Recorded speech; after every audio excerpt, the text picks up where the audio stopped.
السلام علیکم ورحمۃ اللہ وبرکاتہ مغفرت۔ دوستو، آج ہم بات کریں گے بہن اور بیٹیوں کے بارے میں۔ بیٹیوں کا مسئلہ ایسا ہے کہ جب دنیا میں بیٹی جب پیدا ہوتی ہے تو اللہ کے وہاں سے سلام آتا ہے اس گھر میں اللہ ہر طرح کی حفاظت رکھنے کی ذمہ داری خود لے لیتا ہے جس گھر میں بیٹی پیدا ہوتی ہے۔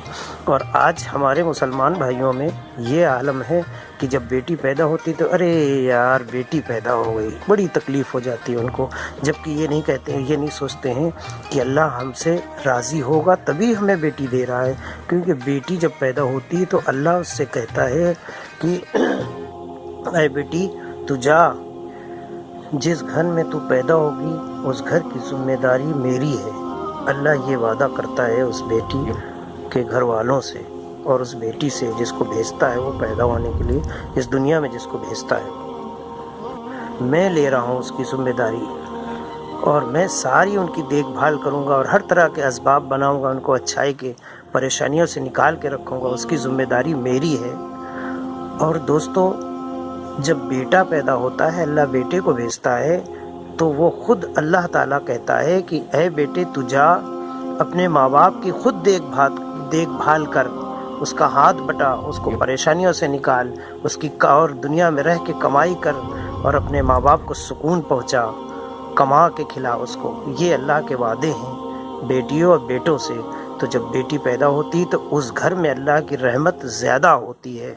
اب یہ ہے کہ اس کے اوپر جو بیٹی اللہ دیتا ہے ان کو اوپر بھی ذمہ داری دیتا ہے، تو اللہ ان ماں باپ کی ذمہ داری خود لے لیتا ہے۔ یہ بڑی سمجھداری کی بات ہے۔ کبھی بھی جب بیٹی پیدا ہو تو انسان کو مایوس نہ ہونا چاہیے، ہمیشہ یاد رکھے کہ اللہ نے اس بیٹی کو اگر ہمارے گھر پہ بھیجا ہے تو ضرور ذمہ داری اللہ کی ہے، وہ ہماری مدد کرے گا، یہ سوچنا چاہیے۔ اب یہاں پہ یہ سوال آتا ہے کہ ہر لڑکے والے یہ سوچتے ہیں کہ ہمیں لڑکی خوبصورت ملے۔ ٹھیک ہے، آپ لڑکی خوبصورت ڈھونڈتے ہو، ٹھیک ہے، اپنے حساب سے ڈھونڈو، لیکن اس کی ذمہ داری بھی تو آپ کی ہے کہ اس کو اچھی طرح سے رکھیں۔ اب لڑکی تو خوبصورت چاہیے، اس کے اوپر سے یہ ڈیمانڈ رکھتے ہیں کہ نہیں ہمیں جہیز بھی چاہیے، ہمیں گاڑی چاہیے، ہمیں جو ماں باپ اپنی بیٹی دے دیا وہ سب سے بڑا جہیز دے دیا، سب سے بڑی دولت دے دیا، اور تم لڑکی کو لے کے آتے ہو، کچھ دن اچھے سے رہتے ہو، پھر اسے ٹارچر کرنے لگتے ہو، جہیز کے مسئلے میں پیسے لے کے آؤ، یہ کبھی نہیں کرنا چاہیے۔ یہ اللہ کے نبی کی خلافت ہے، اللہ کے نبی نے کبھی نہیں کیا۔ آج سعودی عرب میں یہی وجہ ہے، آج بھی آپ پتہ کرو اور کوئی حدیثیں پڑھو یا نظر اٹھا کے دیکھو ادھر، تو جب بھی کوئی سعودی عرب والے شادی کرتے ہیں تو وہ لڑکی کو خود پیسے دیتے ہیں، لڑکی کے گھر والوں کو خود پیسے دیتے ہیں۔ یہی نبی کا طریقہ ہے۔ ہمارے دیشوں میں ایسا ہو کہ لڑکی والوں سے لیتے ہیں، ارے شرم آنی چاہیے۔ لڑکی جس نے دے دیا، اپنے دل کے ٹکڑے کو دے دیا، جس نے پیدا کیا، بچپن سے لے کے بڑا کیا، پڑھایا لکھایا، سارے اسباب سب بالکل تیار کیا، اور جب جوانی کی عجر پہ پہنچی، وہ جوانی کی حالت میں پہنچی، تو اللہ نے ایک ایسے سسٹم اسباب بنا دیا ہے تو وہ تمہارے گھر کے لیے دیتے، تو میں شکر ادا کرنا چاہیے۔ یہ بہت بڑا جہیز ہے، جو لڑکی مل گئی وہ سب کچھ مل گیا۔ تو دوستو، کبھی بھی اس طرح کی لالچ کبھی بھی نہ کرے، یہ دنیا کی دولت یہیں پہ رہ جائے گی۔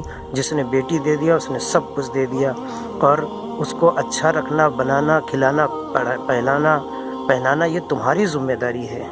تو ان سب چیزوں پہ ہمیشہ دھیان رکھو اور برائیوں سے بچو، اور وہ الفاظوں سے، وہ برائی سے، وہ سوچ سے بچو جہاں اللہ کی پکڑ ہو، ورنہ تم اگر دنیا میں کسی کو ستاؤ گے تو اس کا اسباب تم کو یہیں ملے گا، اور آخرت آپ کی بگڑ جائے گی اور دنیا میں اس کا عذاب تمہیں بھگتنا پڑے گا۔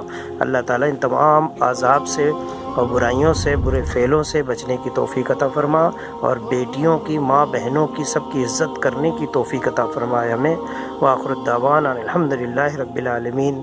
دوستو، اگر یہ ویڈیو پسند آئے تو آگے دوستوں میں شیئر کرنا نہ بھولیں۔